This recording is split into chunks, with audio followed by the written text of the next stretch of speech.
Okay. Ready? Hi, Community Church. My name's Scott Distler, and I want you to know something. I love your church. I really do. There is no church in this entire world that has meant more to me over my life than Community Church, right there in West Milton, Ohio.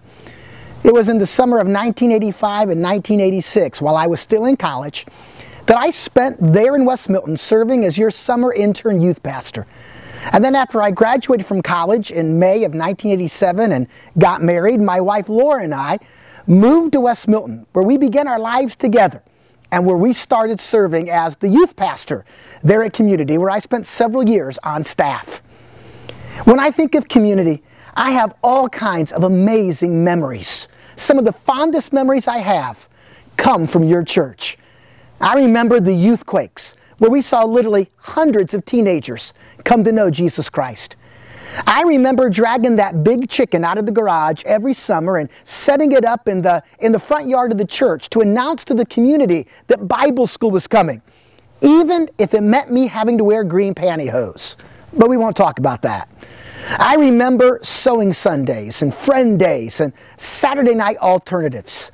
In fact, I could literally walk through every room in your church and have a flood of amazing memories come back to my mind.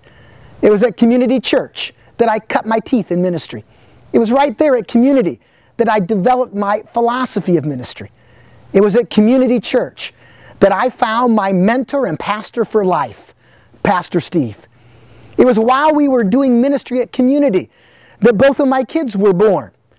And now it's hard to believe that Joy is a senior studying education at Liberty University, and Jonathan is a sophomore also at Liberty studying worship arts. But I remember that one of the most exciting times of the year at Community Church was always Missions Conference. In fact, I can remember one year dressing up as the Pope when our Sunday school class was given the country of Italy to portray. I remember one year dressing up as a European fisherman from the country of Portugal and even as a native from the jungles of Papua New Guinea. Missions Conference was always awesome. And Laura and I are excited to be able to come back for Missions Conference this November, to spend that time with you, to be the keynote speaker. We're excited about what God's going to do. We're excited to be able to catch up with old friends and equally as excited to meet new friends. I've already been praying that God will do something amazing this Missions Conference, something that's beyond anything we could ask and anything we could imagine. So I hope that you'll make it a point to be at every single service. And together, let's believe God to do something wonderful at this year's Missions Conference at Community Church. We'll see you real soon.